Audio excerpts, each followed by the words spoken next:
મિત્રો, તમે ભજીયા તો ઘણી બધી જગ્યાએ ખાધા હશે, પણ આ મયુર કાકાના ભજીયા એકવાર ટ્રાય કરો એટલે બીજી વાર આવવું જ પડે. અને છેલ્લા 14 વર્ષથી ભજીયામાં એક સરખો ટેસ્ટ હોવાથી લોકો દૂર દૂરથી ફેમિલી જોડે ખાવા આવે છે. હું નાની હતી ત્યારથી હું મયુર કાકાના ભજીયા ખાઉં છું.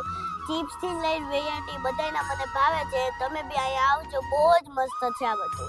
ભજીયા તો અમે ઘણી જગ્યાએ ટ્રાય કરવા છે, પણ આજ અમે આવ્યા છીએ મયુર કાકાના ભજીયા ને જે એમાં જલસો પડી ગયો છે, મજા જ આવ્યા રાખે. જો એમાં સાથે ચટણી આવે, ચટણીની તો ઓર મજા આવે.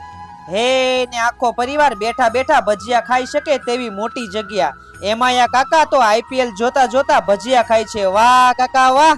બાળકોથી માંડીને મોટા સુધીના લોકો ખાઈ શકે તેવા ભજીયા બનાવી રહ્યા છે, જેમાં આખા મરચાના, કુંભણિયા, મેથીના ભજીયા તેમજ અહીંયા ચટણીનો ટેસ્ટ એવો છે કે વાત પૂછોમાં.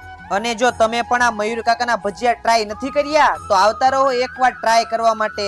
જલસા પડી જશે.